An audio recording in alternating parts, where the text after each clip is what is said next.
Halo guys, selamat datang kembali di channel ini. Pembicaraan antara Tokyo dan Jakarta tentang potensi pengembangan dan produksi bersama fregat canggih untuk Angkatan Laut Indonesia terus berlanjut di tingkat pemerintahan tertinggi, kata utusan negara Asia Tenggara itu untuk Jepang, karena kedua negara berupaya memperdalam hubungan industri pertahanan. Setelah Perdana Menteri Shigeru Ishiba dan Menteri Pertahanan Jenderal Nakatani membahas masalah tersebut dalam kunjungan terpisah ke Jakarta awal tahun ini, topik tersebut juga akan menjadi agenda utama saat perwira berseragam tertinggi pasukan bela diri, Kepala Staf Yoshihide Yoshida, mengunjungi Indonesia akhir bulan ini, kata Duta Besar Heri Ahmadi kepada The Japan Times dalam sebuah wawancara baru-baru ini. Upaya untuk mendapatkan dan memproduksi bersama varian fregat kelas Mogami Jepang yang disesuaikan yang juga diharapkan Tokyo untuk diekspor ke Australia tetap menjadi prioritas pemerintahan Presiden Indonesia Prabowo Subianto, kata Ahmadi. Prabowo, yang diperkirakan akan mengunjungi Jepang akhir tahun ini, pertama kali menyatakan minatnya untuk bekerja sama dengan Jepang dalam pembangunan kapal perang saat ia berkunjung ke negara itu sebagai Menteri Pertahanan pada tahun 2021 untuk menandatangani nota kesepahaman tentang transfer teknologi dan peralatan pertahanan. Proposal proyek Tokyo, yang dilaporkan bernilai 300 miliar yen, akan melibatkan pembangunan 4 fregat di Jepang, dengan jumlah yang sama akan dibangun di Indonesia oleh galangan kapal milik negara PT PAL untuk memenuhi kebutuhan Angkatan Laut. Namun, pembicaraan terhenti selama pemerintahan Indonesia sebelumnya karena pandemi COVID-19 dan kendala keuangan yang terkait dengan proyek ambisius Indonesia untuk memindahkan ibu kotanya. Meskipun Tokyo dilaporkan telah menawarkan pinjaman, masalah pendanaan belum terselesaikan karena peraturan Indonesia mengharuskan pemerintah untuk menyediakan 10% hingga 20% dari dana di muka. Kendati demikian, Ahmadi menunjuk pada momentum yang berkembang dalam negosiasi di bawah kepemimpinan Prabowo, khususnya karena Jepang telah melonggarkan kontrol ekspor pertahanan yang ketat dalam beberapa tahun terakhir, sebagian untuk memungkinkan penjualan potensial fregat Mogami yang dimodifikasi dan ditingkatkan ke Australia. Duta Besar mengatakan aspek penting lain dari negosiasi berkisar pada transfer teknologi pertahanan.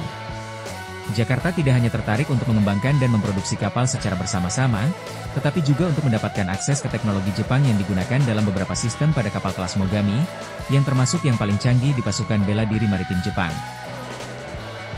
Mengingat hubungan kami yang semakin dekat dengan Jepang, kami juga ingin bekerja sama lebih erat dalam sistem tersebut melalui transfer teknologi, kata diplomat tersebut.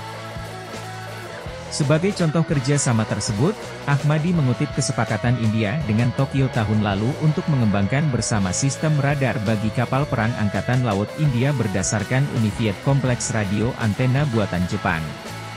Antena radar mutakhir tersebut sedang dipasang pada beberapa fregat kelas Mogami. Para ahli mengatakan kerja sama semacam ini akan mendukung upaya Jepang untuk mengembangkan industri pertahanan dalam negerinya melalui ekspor global.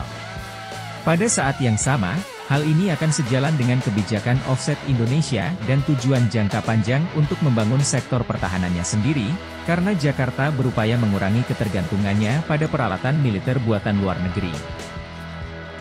Meskipun demikian, keputusan Indonesia juga akan bergantung pada faktor interoperabilitas dan tenaga kerja, terutama karena negara tersebut telah memesan beberapa aset angkatan laut lainnya dari mitra Eropa. Namun, hubungan keamanan yang berkembang sudah jauh melampaui potensi kerja sama fregat. Perjalanan luar negeri pertama Ishiba selain menghadiri konferensi internasional adalah ke Asia Tenggara, khususnya Malaysia dan Indonesia, pada bulan Januari.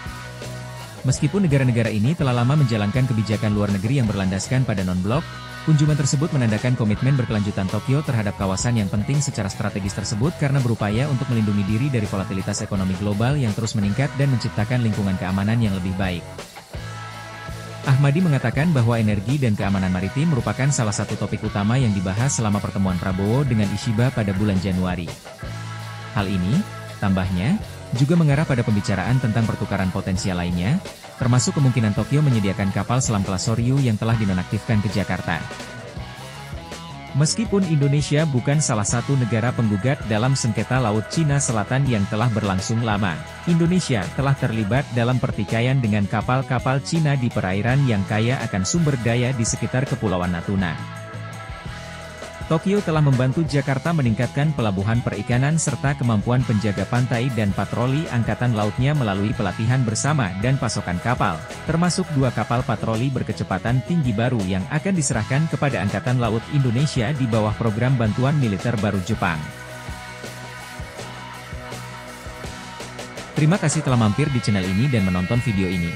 Dan sampai jumpa lagi di video-video selanjutnya. Bye.